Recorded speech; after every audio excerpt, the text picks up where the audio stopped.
Welcome back to the Green Means Go channel. It's your host, me, and today we are going to be taking an in-depth look at the Kirkland Signature Driver that can be found at Costco wholesale. It is under $200 and has recently been restocked, and I had to get my hands on one of these, and I wanted to give you the perspective of an average golfer. I think all of the reviews on YouTube right now are from professional golfers who could hit a club like this 300 yards. So what good does that do most of us who are really trying to find out if this driver will help our games? So we're gonna head outside and do a quick unboxing of this club and break down all the specs that it has to offer. Then we'll head out to the course and get a first-hand look at how it performs. Then we'll come back here, give a full-scale breakdown and some final thoughts.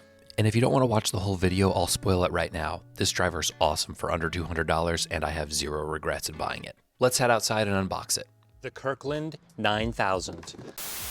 Now, I would have liked to do a traditional unboxing, but I got way too excited and I opened this up this morning before I was prepared to do any sort of shooting for this video. So I will tell you that the box is very understated. It's very simple. It highlights the good stuff. If you are picking one of these up at the store, I would recommend looking at the top here because it's going to tell you if it's right-handed, left-handed, or if it's stiff or regular flex. I opted for stiff because my swing speed is fast, I guess. It sounds like I'm trying to brag. I'm just taller, so I need a stiff flex. It's all about speed, okay? If you have a slower swing, get a regular. If you swing fast, get a stiff. Okay? And I will tell you what's in the box, okay? You pull it out like this. It comes with its own head cover, which I think is a nice touch. Kirkland Signature. Some of you may not want to be out on the course repping the Costco brand. Me, I don't care, because I was actually rocking no head cover previously.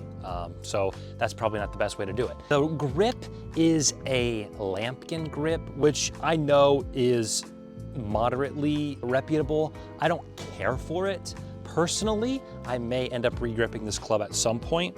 It's fine, and it's not cheap necessarily, but it just doesn't feel the best to me. So that is the stock grip that comes on it. You may opt to re-grip it at some point, but again, for the price range, absolutely unreal, considering most drivers are gonna run you 500 bucks these days. So head cover slides right off, and what I like about this driver, and we can get a little look at it here, the Kirkland Signature, yes sir, okay. I was using a Titleist 10.5 degree with a dent in the top, and I hit this fairly well, and we're gonna look at a chart in a second where I've kind of mapped out how I hit this club. I'm looking to get a little bit more consistency that I don't find in this driver. So what did I like about this? The adjustments that can be had with turning of the face and the head. I'm standard at a 10.5 loft.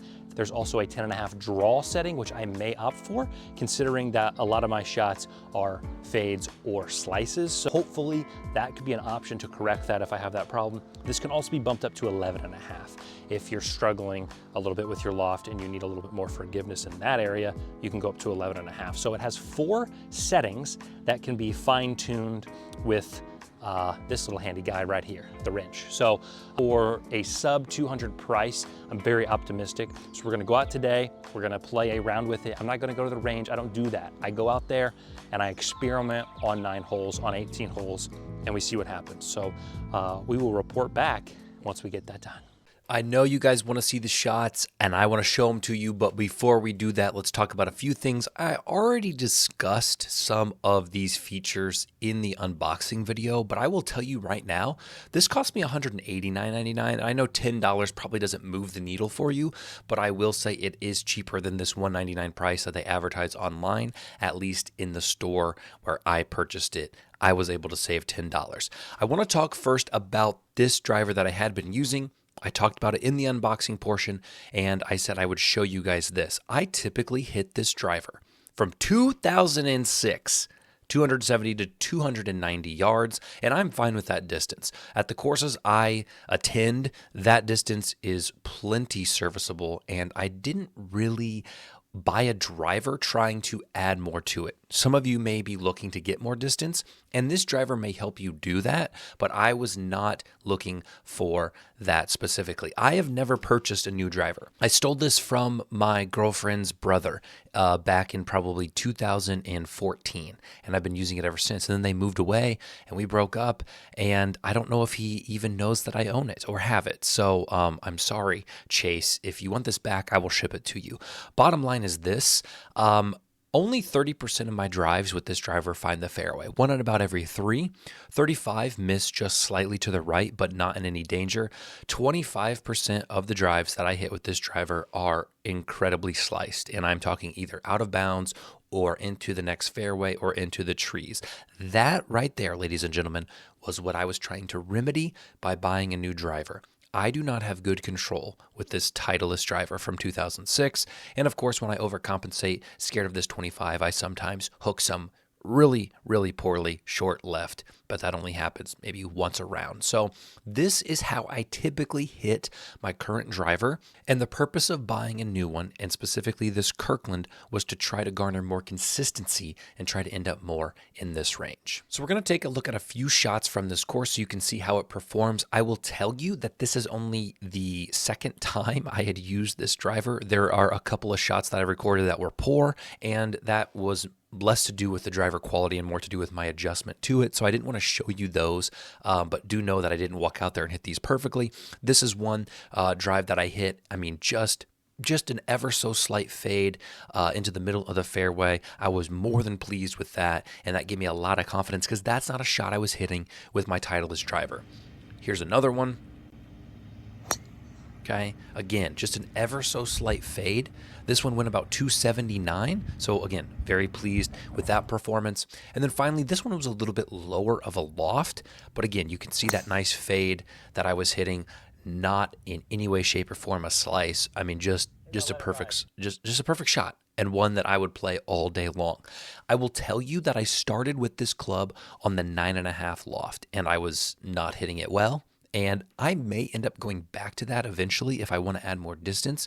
But I switched it to the 10.5 draw setting, which I think really closed that face a little bit and is helping me not hit so many monster fades, borderline slices.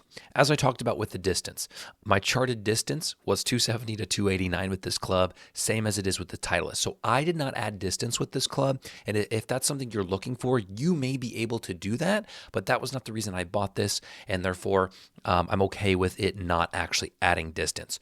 This is what I was trying to fix, and by golly, we fixed it, ladies and gentlemen. This was my old driver, and I said I wanted to get more in this range, less in this range, and we did. I think in 3 rounds that I've played so far, I've only hit about 3 shots in 36 holes that have gone incredibly far right, where I say, oh no, that's what I'm trying to avoid.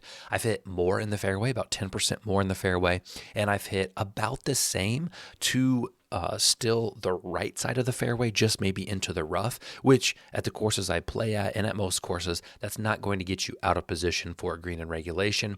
And I'm putting a little bit more to the left, but they're going farther, okay? These would be just some nasty snap hooks as far as me compensating for my fade, but the ones that I'm hitting with this are going probably 100 to 150 yards farther. They're just trailing off left. I have found a little more consistency with this driver, and in only 3 rounds. That's what I also want to add. The more that I get used to this, the more that I play with this, I think I'm going to figure out how this club feels and works. I've only played 36 holes with it, okay? And these are my 3 rounds. So I know that when I show you this, and this is the first day I went out with it, I didn't take it to the range. Like I said, I walked out to the course and I played 18 holes. I hit 2 fairways.